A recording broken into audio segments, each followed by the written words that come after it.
In the chaos over the North Atlantic, 300 lives hung by a thread. The cabin shuddered. Lights flickered.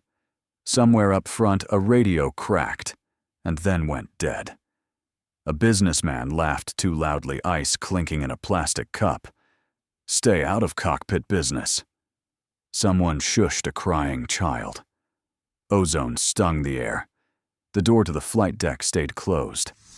Seconds stretched long enough to remember everything we've ever loved.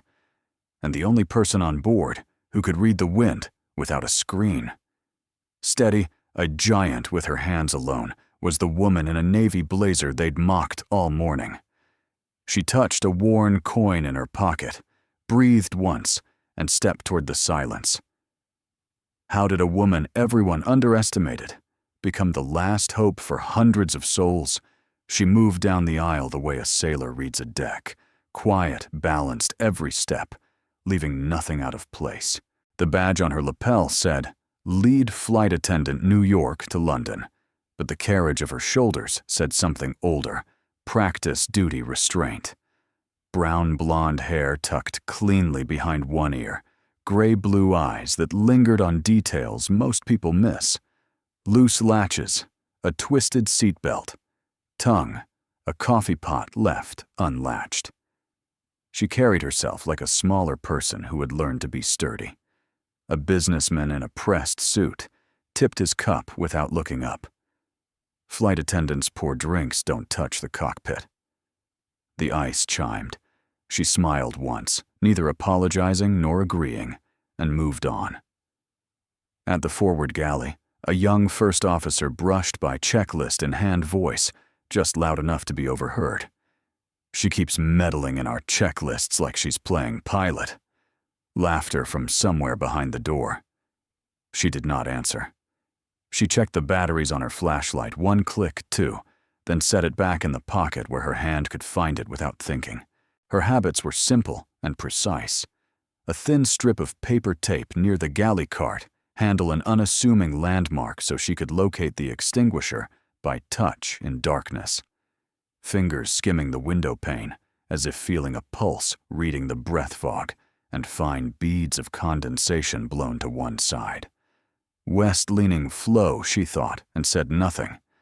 She bent to secure a stroller for a grandmother traveling alone, then quietly swapped 2 seat assignments so an elderly man didn't have to climb over strangers to reach the lavatory. The man thanked her as if she had saved his pride. A boy froze at the growl of the engines. She crouched to his height, folded a safety card into a simple glider, and taught him to breathe slower than the noise. "Count the breath in your hands," she said, making a cup of his palms. The boy's mother mouthed, "Thank you." Sarah nodded once.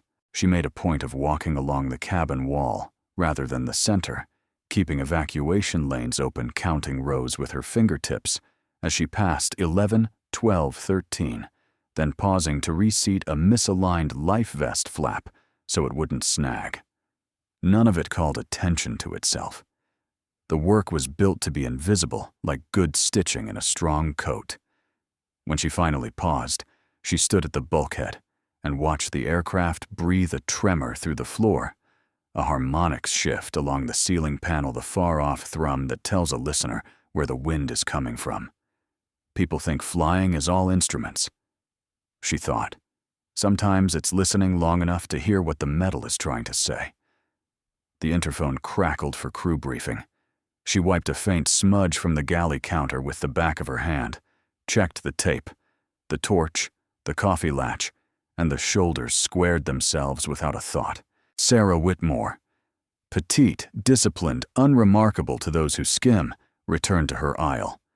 The quiet steward of 100 small mercies no one would notice unless they were gone. Evaluation and next step guidance. This section establishes Sarah's dignity, discipline, and the social dismissals she endures, seeded with subtle mystery behaviors. Tape, flashlight reading wind, that older viewers will find respectful and credible. To transition into the call to adventure, intensify sensory foreshadowing. Faint ozone, a soft light flicker and escalate the social pressure. Another curt remark, A hurried cockpit door close, so the shift from ordinary to crisis feels inevitable and earned. The first tremor felt wrong. Not the rolling kind passengers joke about, but a quick, uneven jolt that cut sideways through the floor. A double chime rose, then died in the speakers. No captain's voice followed. Overhead, a strip of light fluttered, recovered, fluttered again. Sarah glanced at the ceiling panel and caught a thin bite of ozone, sharp metallic, gone almost as soon as it arrived. She met the eyes of the junior attendant at mid-cabin. No words, just a nod that said, "I smelled it too." She lifted the interphone. Cabin to flight deck. Static like sand on glass. She tried again, slower. Cabin to flight deck. Confirm. A hiss, then nothing. The businessman from earlier chuckled at the turbulence louder than necessary. A bag thumped a bin. Someone unlatched a buckle. Sarah pressed the seatbelt switch. The sign glowed steady. Her voice carried down the aisle, calm and firm. "Ladies and gentlemen, please return to your seats and fasten your belts. Keep the aisles clear." She locked the galley cart, slid the brake with her foot, and with her free hand, brushed the small tape mark she'd set as if to reassure herself it was still there. "Try again," the junior whispered. "Flight deck cabin secure," Sarah said into the handset. "Please confirm status." Silence answered. A faint flicker strobed along the forward bulkhead and went still. She felt the aircraft's breathing change an off-rhythm hum like a choir, one voice short. 2 rows up, a man stood to wrestle a roller bag. "Sir, remain seated," she said without raising her tone. He froze at the authority in it and sat. She moved forward, counting rows as she passed, 11, 12, 13. The cockpit door looked like it always did, a matte rectangle indifferent. She tried the standard call code. No response. She tried again. Nothing. Decision moved through her like a switch. "Pause service," she told the junior. "Check our elders and little ones. Belts tight. Eyes open." The younger woman nodded and peeled away. Sarah pulled on thin gloves, more habit than protection. The paracord under her cuff pressed lightly at her wrist. Her fingers found the worn coin in her pocket and closed around it. Not for luck, for resolve. She leaned into the keypad and spoke softly, as if to a skittish horse. "All right." 1 breath in, 1 out. "We do this by the book." Her hand hovered over the override. The airplane shuddered again. The radio stayed quiet. She began to enter the code. Her fingertip hovered over the keypad and would not move. A thought cut through the noise as sharp as the smell of ozone. "If I step into that cockpit, they'll call me crazy. They'll say I overstepped. They'll say I wanted to play pilot." A burst of turbulence pressed the door against its latch. She steadied herself on the bulkhead, and for a blink the cabin fell away. Night. A different airplane. A sky the color of gunmetal. Her wingman's voice too fast, too bright, cracking over a channel, jittering with static. Instruments disagreeing, warning tones, arguing with each other. She had broken formation, then taken the lead through a band of angry weather, because it was the only way to give him a path out. The exit lights on the runway had been a string of red beads in rain. He made it down alive. He did not make it through the night. The report used phrases like complications and best efforts. Her memory used different ones. If I had chosen another heading, if I had waited 1 more second. If. A laugh from row 12 snapped her back. "Sit down and let the pilots do their jobs," someone said, as if the absence on the interphone was her fault. The junior attendant's whisper followed, frayed at the edges. "Sarah, what if they're fine and we're overreacting?" Overreacting. The word found the old bruise and pressed. A tremor ran through her hand, small, private. She tucked them against her sides until it passed. The coin in her pocket felt heavy as bone.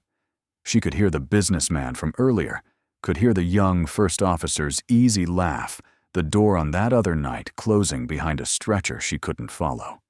a choir of doubts all in tune. She closed her eyes. One breath, in, one out. She listened for the airplane's answer. The hum was still wrong. The silence from the flight deck was still a silence. Crazy or not, she said under her breath, 300 people are waiting. Her finger lowered toward the code. The keypad waited for her answer. In the pause, another voice arrived, older than the airplane, older than her doubt. Her father on a wooden porch, sleeves rolled a flag moving slow in coastal wind. When the wind rises, don't stare at chaos, he'd say, sanding a length of cedar smooth. Read the wind's rhythm, and your heart will know what to do. He never raised his voice. He didn't need to. The rhythm did the teaching. Her fingers found the coin in her pocket, the one pressed into her palm by a teammate after a night that had taken more than it gave. Hold fast, back alive. Not a charm, a promise. The metal had a scar where it once struck a hangar floor. She could find it by touch, eyes closed. She turned the coin once, then let it rest against her lifeline. The paracord under her cuff bit gently at her wrist, 3 knots, like 3 quiet steps. See, compare, decide. Sarah. The junior attendant stood square in the aisle, not whispering now. Fear in her eyes. Yes, but something steadier underneath. I trust your call. It loosened something inside Sarah that panic had tightened. An elderly woman lifted 2 fingers in a little salute. From row 7, the boy with the paper glider watched without breathing. The businessman set his cup down, and for once had nothing to say. The cabin didn't know her story. It didn't need to. It only needed her to choose. Okay, Sarah said, voice level.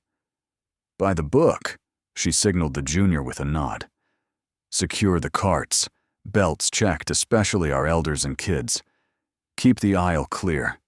If anyone stands, you call me. The junior nodded, posture taller now, and moved.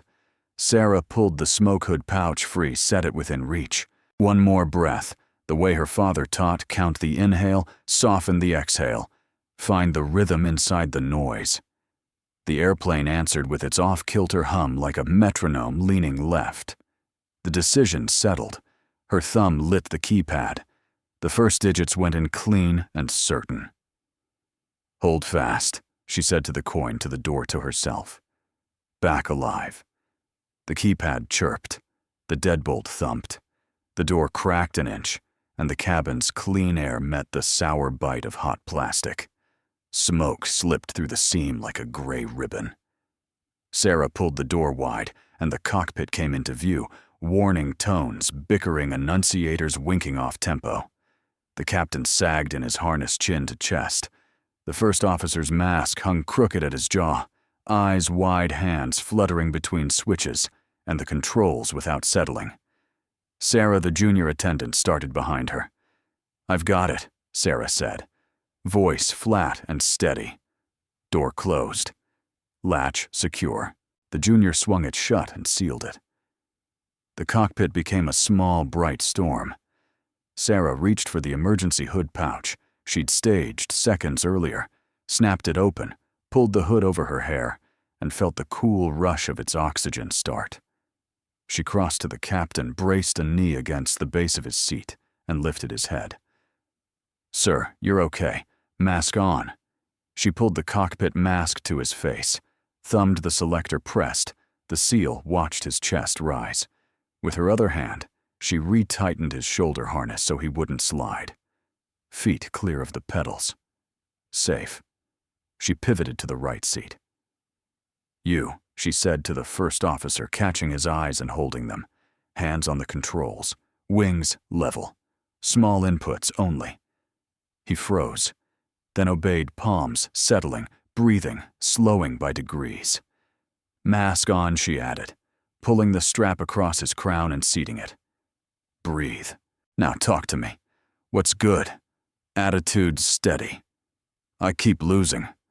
I don't know which alarm to, one at a time. She silenced the nearest tone with a knuckle. Aviate first. We'll sort the music after. Her gaze ran the panel in a pilot scan attitude, true altitude holding, but wandering airspeed alive engine instruments in the green, but a jitter in number 2.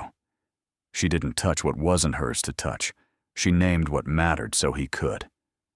"Trim a hair nose up," she said. "There. Feel that better." He did. The airplane's quiver eased a shade as if something large had exhaled. The smoke thickened along the forward panel. "Source looks electrical low, and left," she said, more to anchor him than to diagnose. "We're staying on oxygen." She cracked the tiny cockpit door vent to let the hood's flow push smoke back, then checked the captain again, color returning breath deeper. "Cabin secure," the first officer asked through the mask, voice smaller now that it had a job. "Cabin secure," Sarah said. "Seat belts on aisles clear. You fly. I'll keep your world quiet." He swallowed, nodded, fixed his eyes where they belonged. She set her palm lightly on the console, not to take it, but to steady the space between panic and control. From the other side of the door, the airplane hummed in its wrong rhythm. Inside a different rhythm replaced it call and answer, see and do. The woman in the navy blazer who poured coffee had walked through the smoke and begun telling a pilot how to breathe his airplane. Not just anything at all. The first officer thumbed the autopilot back on. For 3 breaths it held, then clicked off with a sulky chirp, the nose drifting a few degrees, right as if the airplane had changed its mind. "Wings level," Sarah said. "Wings level," he echoed, correcting the motion small measured. A fresh tone joined the chorus. On the overhead, a thin strip of annunciators winked like a faulty marquee. The smell of warm insulation crept in again, sweeter, now wrong in a different way. "Aux bus is misbehaving," he said, squinting up. "Lights. Radios. Intermittent." "Keep the airplane flying," Sarah answered. "Everything else is noise." He breathed, shoulders easing a fraction. The yoke settled under his palms, like an animal deciding it could be led. Outside the door, the social weather turned, whispering first. "She's pretending. Who does she think she is?"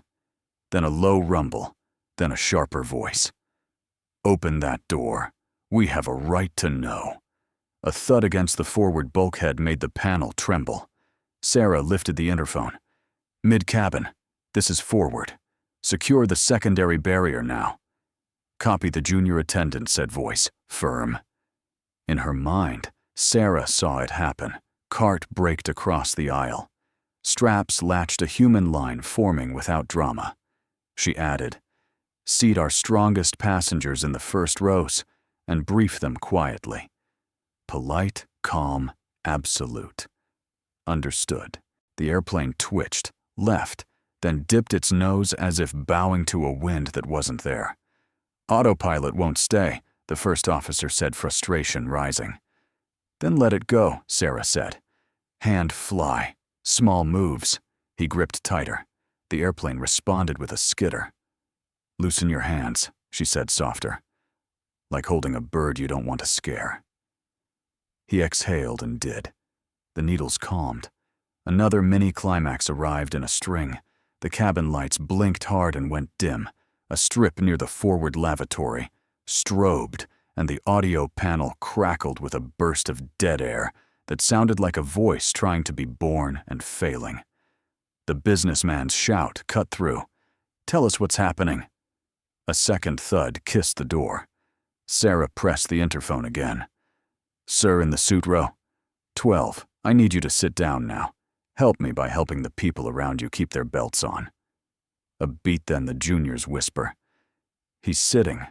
He's actually helping," good Sarah said, and let the moment stand. Sometimes authority is making the right person useful. The first officer tried the autopilot one more time reflexively.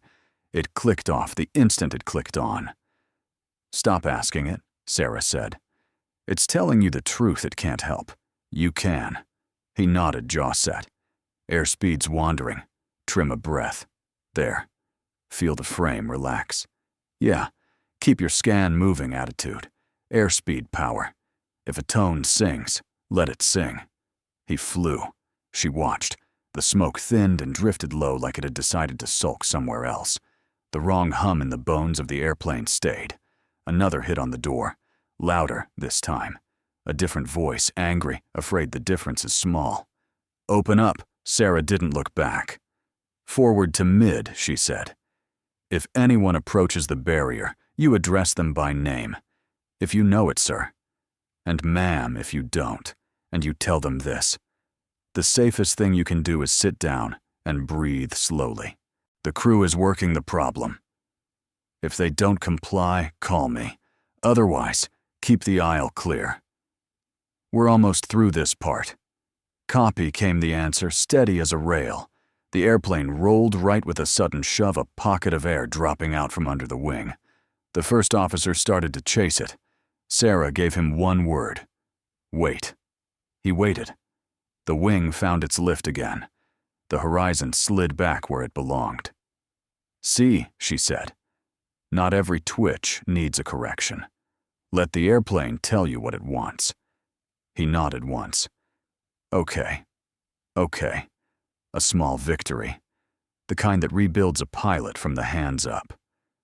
On the overhead, a cluster of lights glowed amber, then one winked to black. The first officer reached for a breaker. Sarah stopped him with a look. Name it first. Non-essential cabin power, he said, after a beat, thinking instead of reacting. We can shed it. Say it, then do it. He pulled the correct switch. The strobing near the lavatory died.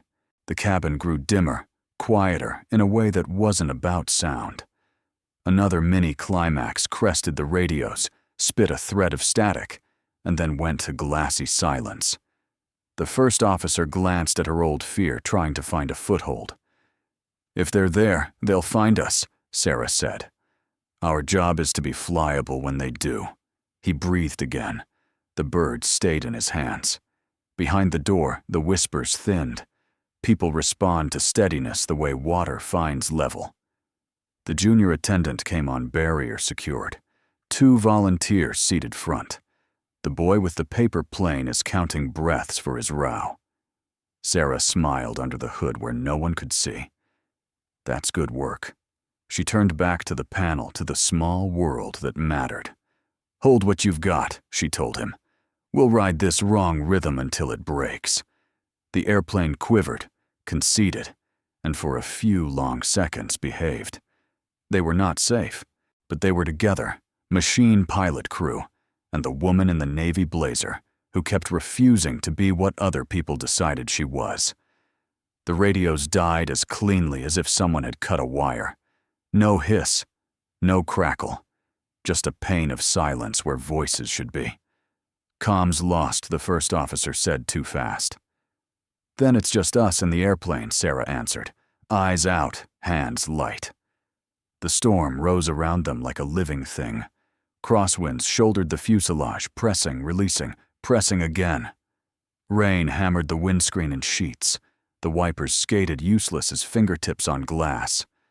Somewhere deep in the airframe, a new vibration started low at first, then building in a narrow band that made the yoke hum under his palms. Feel that, she said. That's real. Don't fight the song, fly inside it. He nodded, swallowing. Attitude, airspeed, power. He kept the scan moving. She listened with him, not to instruments that had already lied, but to the metal and the wind and the small pauses between tremors when the airplane whispered what it wanted. A gust lifted the right wing and shoved the nose down. The first officer started to chase it. Wait, Sarah said. Count to 1. He waited. The lift came back. The horizon slid home. For a breath, the rhythm held. Then the storm leaned harder.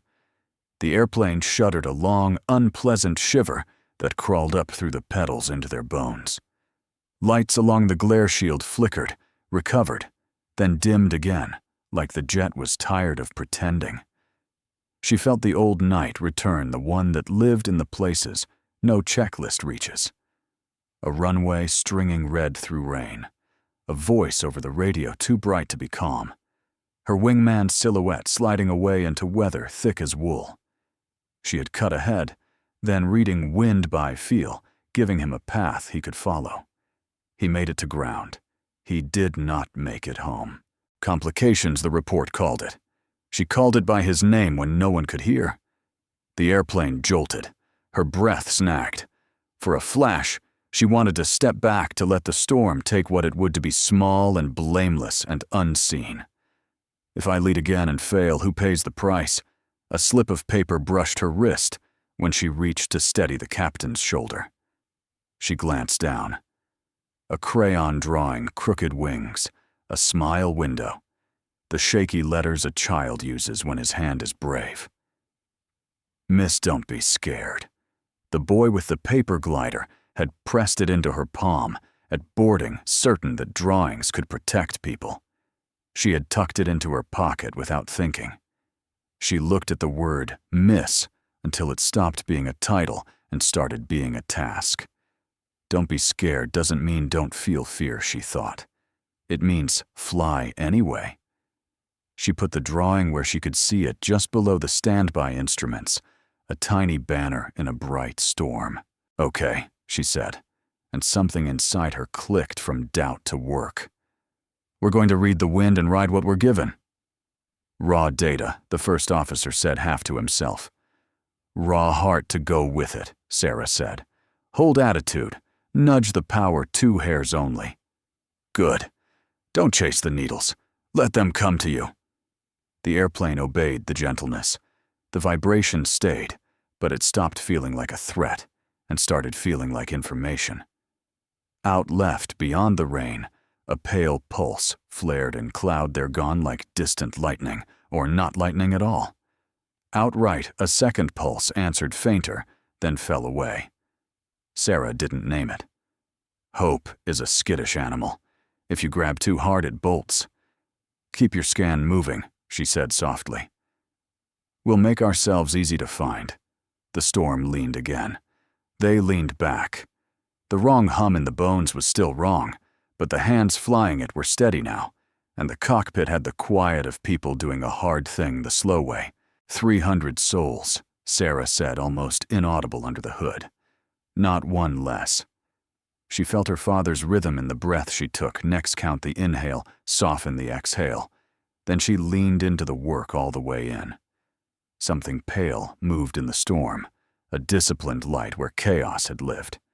Then another answered off the opposite wing.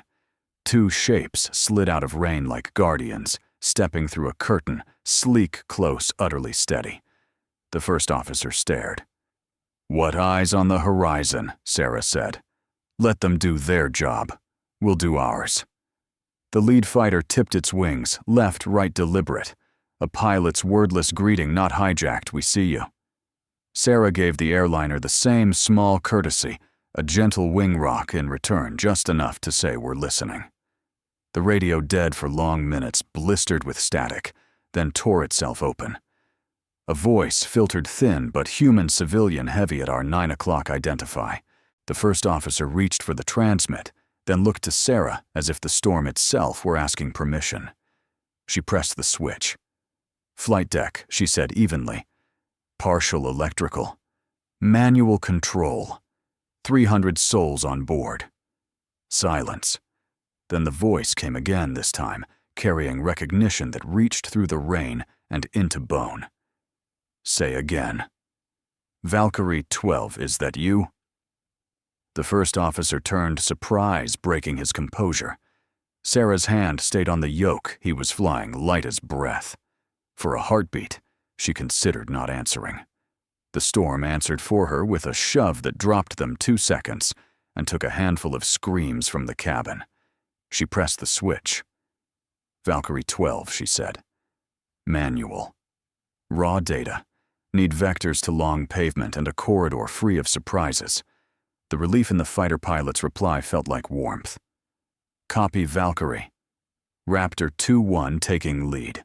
Turn right 290. Descend to 260. We'll paint you a path. You're not alone. Not alone. The storm didn't get a vote for a few breaths.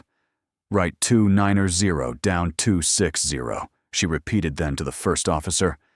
Your hands. My hands, he said, and flew the turn. The fighters slid with them, one high and right, one low, and left lanterns at the edges of a very dark road. Let's set up early, Sarah said. Energy is a bank account. We don't overdraw, he swallowed. Flaps later. On my count. For now, trim a whisper, nose up. Feel the jitter ease. It does. The storm leaned. He did not chase it. Outside, the leading raptor rocked its wing again, then began a shallow descent, like a shepherd heading toward a valley floor. Sarah's voice found the old cadence she hadn't used in years, the one built for bad weather and few instruments. Call it. She told him not to fill the air, but to anchor it. Attitude level. Airspeed. Stable, drifting low. 2 knots. Power, adding a breath. Good. Let the needles come to you. The cabin found its own language. A woman whispered a prayer under her breath, not asking so much as keeping company with hope. The boy with the paper plane counted in a small voice 1, 2, 3, then taught the row behind him to breathe slower than fear. The businessman pressed a hand to the shoulder of the man beside him, not as comfort, but as ballast. Valkyrie, the radio came again.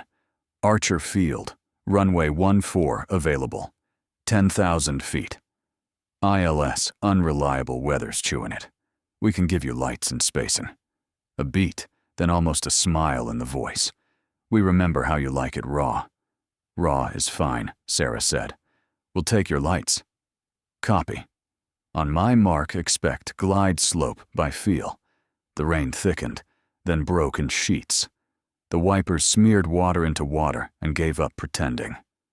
Sarah watched the edge of the window, where droplets changed their minds and ran uphill a small truth about wind that instruments often forgot to tell. Approach checklist, she said, and they made one with what they had. Gear armed. Flaps on my call. Speed reference +10 for shear. The fighter's lights winked twice far ahead begin. Sarah gave the first officer the rhythm. Flaps 1. He moved the lever. The airplane breathed differently. Flaps 2. Another change, a deeper shoulder against the air. Flaps 3. The storm pressed, she countered with nothing but patience. Gear down, she said. Gear down, he answered, hand steady as the handle went. Drag blossomed like a parachute that knew its job. The nose wanted to dip. He caught it with a finger's worth of trim instead of muscle. Wing rock came over the radio, and the lead fighter tilted again, slow, then leveled. A line of lights woke up in the dark ahead, 2 white, 2 red. At first, tiny and far, then shifting as their angle changed. Poppy says you're good, the fighter added, but trust your hands. Sarah didn't bother to reply. Airspeed, she asked. Little high. Let it bleed. Not with breaks, with patience. He let the nose sit, and the numbers unwind on their own the way a wound can knit if you don't pick at it. Rain clawed at the glass. A gust rolled through and tried to punch the left wing up. Wait, Sarah said, and again the airplane settled itself if you acted like it could. The runway lights grew from dots to beads on a string, then to a ribbon. Somewhere behind them, someone sobbed once, and then fell quiet in the way people do when they trust a thing against reason. Throttle kiss it, she said, and he eased power a breath. Hold the picture. The wrong hum in the bones eased from threat to conversation. The main gear looked for ground it could believe in. Sync is a hair high, he said, hearing more than seeing now. Raise her chin 1/2 degree, Sarah said. Just half. Good. Don't reach for the earth, invite it. The airplane obliged. The runway filled the frame, then stopped being a picture and became a place. Keep it straight, she murmured, and he kept it straight. The wheels took weight the way tired shoulders take a child relieved and careful. A stutter, a skip, then the long rolling song of rubber and rain. Reverse, he said. Reverse, she confirmed, and with that, the storm's voice moved outside where it belonged. The airplane tracked the center line, as if it had always intended to braking, not with panic, but with memory. The fighters stayed a respectful distance off the wing lights level guardians walking a friend home. For a dozen heartbeats, no one in the cabin made a sound. Then the air filled with the kind of laughter that comes after fear has been paid in full, soft at first, then stronger. Someone clapped once uncertain, then again with decision. The boy with the paper plane smiled so hard it looked like it might break his face. The businessman bowed his head as if in a church he hadn't meant to visit. The first officer realized he was still holding his breath. He let it out and found his voice. "Runway 14 Archer Field," he said almost to himself. "We did that." "You did," Sarah said, and the "you" held generosity more than credit. She set a hand lightly on the throttle quadrant, not to take control, but to bless the space they had just crossed. "Stay with the roll. Don't relax until we stop." They slowed. The fighters drifted forward to take a last look, then slid off to either side like bookends closing. Tower lights blinked warm through rain. The storm, deprived of its prey, wandered away to bother someone else. They turned onto the high speed and came to a standstill at the letter E, painted big and white on wet concrete. In the quiet that followed, breath collected again in chests that had loaned it out to fear and duty. The airplane, for the first time in a long while, did nothing at all. They were home enough for now. For a long breath, the airplane was a chapel. No bells, no sermons. Just the soft, astonished quiet that follows when the worst thing doesn't happen. The first officer rested his hands in his lap and stared at them like they belonged to someone older. When he looked up, his voice had its center back. "We owe you our lives." It wasn't ceremony. It was inventory, what almost was, and what because of her was not. The door opened to the cabin's hush. Faces turned the collective animal of fear finally letting go of the rail. The businessman in the pressed suit stood as if called by name, then stopped himself, remembering the belts, remembering rules he had mocked. He lifted a hand instead, palm open. His mouth trembled before the words would come out. "I was wrong," he said loud enough for his own row to hear. About all of it. The apology wasn't elegant. It didn't need to be. It landed. An elderly woman made the sign of the cross. A man who'd been clenching his jaw for an hour loosened it and began to cry the quiet tears of someone who hasn't for years. The boy with the paper plane held it up like proof that drawings work if you believe hard enough. Sarah didn't bow or turn this into a lesson. She checked on the captain first. Color better. Pulse steady. Then she touched the coin in her pocket. Hold fast, back alive, and let it rest where it had lived all these miles. As she reached to adjust the collar of her blazer, her fingers brushed the edge of the eagle tattoo at her shoulder blade. Hidden, but there. The promise she made herself on another night. Strength without thunder. Freedom without spectacle.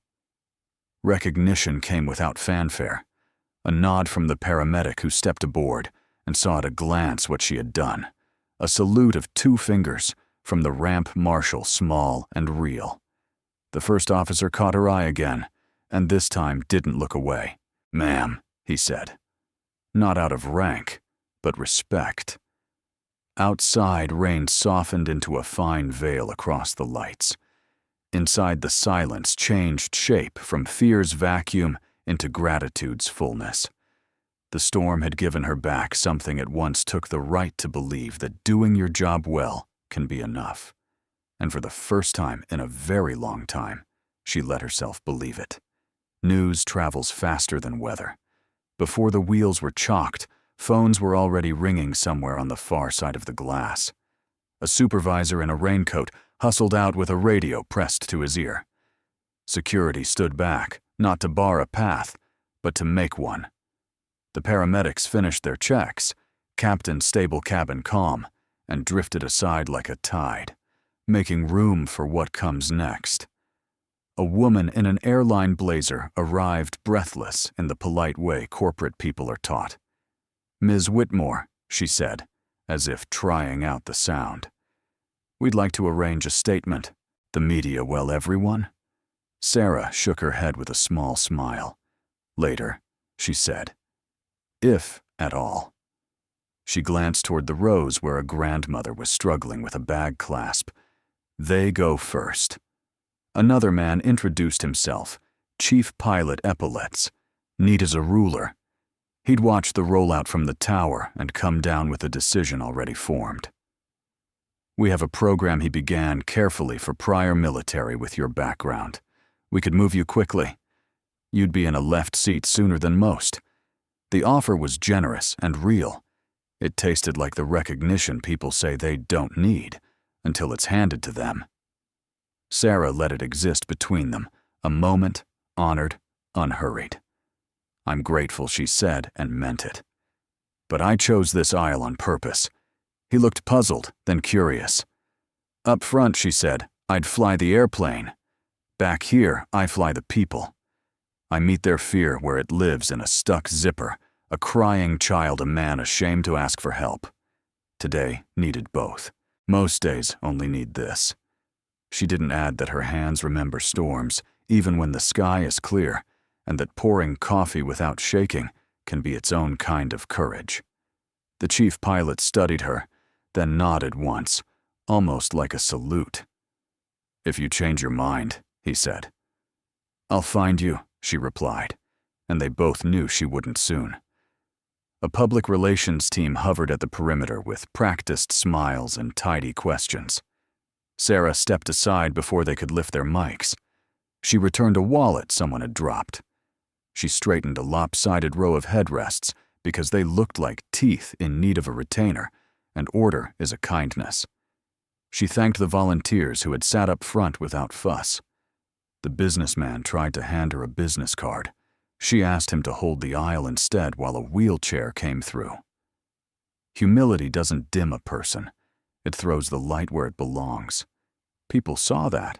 They stepped back, not to erase her, but to let her keep being what she had been all along, the one who notices, the one who prepares, the one who chooses service over applause. Outside the windows, the storm had blown east. Inside, the aircraft smelled of rain and plastic, and the quiet relief of strangers who will never see each other again, and yet will always remember this night. He entered without escort, helmet tucked in the crook of his arm flight suit, dark with rain. The ramp lights threw a soft halo across the visor as he stopped at the threshold of the cabin, not wanting to turn a moment into a spectacle. The junior attendant stepped aside before he could ask. He looked smaller without the jet around him, and older in the honest way people look when they have carried nights on their backs. "Ms. Whitmore," he said, voice careful. Sarah turned. In another life, she would have known him by the way he stood, a pilot, whose feet remembered decks that moved. He set the helmet on a seat and removed his gloves, not for comfort, but like a person taking off a hat in church. "Raptor 2-1, he said, offering a hand, then corrected himself with a half smile. "Marcus Cole. We've met, though, not with our feet on the same floor." Memory bridged the gap, rain like needles, a radio thread that wouldn't break a call sign carried in a speaker through a night that tried to take everything. Her own voice then steady against the weather. "Follow my headings. I've got your light." He seemed to read the recognition land. "You gave me a corridor once," he said, "through a mess that didn't want us to leave. I lived because of you then." He glanced at the rows, faces, bags, a paper airplane still in a child's hand. Today, 300 others did too. The words hit a place no applause could reach. Years had settled their reports, with clean phrases, a stretcher door she could not follow, the private trial that never adjourned. She had not cried then. She did now, not loudly, not for show. Just tears that eased pressure, as if a valve had finally been found and turned. Marcus didn't demand conversation. He stood with her in the quiet, like a friend on a shoreline where a tide is changing. "We say the storm takes what it wants," he said softly. "Sometimes it gives back." She nodded, and finding the coin in her pocket, the engraving, worn smooth where worry used to live. "Hold fast, back alive." She let the metal rest open in her palm, not to prove anything, only to mark a turning. Around them, small resurrections were happening. The young first officer's shoulders squared, asking the junior attendant if she was all right. The businessmen moving aside so a wheelchair could pass without prompting. The ramp crewman pausing to touch the doorframe with 2 fingers, as if to thank the machine. Culture shifts on hinges. No one sees until they swing. Marcus gathered his gloves. "We'll file the report," he said, with a wry tilt. "They'll make it tidy. But some nights aren't supposed to be tidy." "No," Sarah said the word steady now. "They're supposed to get people home." He gave a 2-finger salute pilot to pilot and stepped back into the rain. She stood in the aisle she had chosen lighter, by the weight she no longer had to carry. Not absolved by headlines, not promoted by a title, reborn by the simple permission to forgive herself. The eagle beneath her shoulder blade felt less like a secret and more like a promise kept. When she looked toward the cabin, faces met hers without the old measure. She wasn't the help or the pretender. She was what the night had required and what daylight would remember, a professional who read the wind and chose people over pride. She took one more breath, counted it the way her father taught, and felt the rhythm change inside her. The trial was over. The work, the good work, could begin again. Morning found the airplane cleaned and quiet, a metal shell that had held 300 heartbeats and given them back. Sarah walked the empty aisle once more, fingertips grazing headrests as if blessing them. No cameras, no podium. Just a galley counter, a paper cup, and a felt-tip marker that bled a little on cardboard. She wrote a note and pinned it to the crew board, where people leave coffee jokes and lost and found claims. Not a speech, just a handful of words that work when machines don't read the wind, not the noise. Count 1, breath in, 1 out. Secure the frightened before the loud. Ask the quiet ones what they see. Hold fast. Bring them home. Someone would copy it into a training binder. Someone else would teach it to a new hire who thought service was only about smiles. The night would travel this way, not as gossip, but as craft. She returned the coin to her pocket and let it sit there without the old ache. The eagle below her shoulder blade no longer felt like a secret to hide. It felt like a promise kept quietly. She would pour coffee again and mean it. She would walk the wall instead of the aisle and count rows with her fingers, and no one would know she was measuring something larger than distance. And if a day came when the wind turned strange, she would read it and lend her steadiness to those who had never learned the language of storms. The message she carried home was simple enough to fit on the back of a boarding pass. Never judge someone by where they stand. The quiet person beside you might hold the lifeline for the whole world. Titles are loud. Skill is often quiet. What saves us more often than not arrives without fanfare and leaves without asking for credit. If you were on that flight, you might never know the name of the woman in the navy blazer, but you would remember the way the airplane felt when fear loosened its grip, and you would step a little softer in the presence of people who do their jobs so well, you forget danger was ever nearby. That is her gift to the rest of us, a steady hand we may never see, and the reminder that dignity, discipline, and care can be louder than any storm. And if this story reached you, if it stirred an old memory or eased a private worry, pass it on. Someone you love may need to hear it tonight. If this story touched your heart, please like the video. It helps more people find it. Share it with a friend who believes in quiet heroes. Tell us in the comments about the silent protector you've met in your own life. We read every story. And if you'd like more true human tales of courage and grace, please subscribe and tap the bell.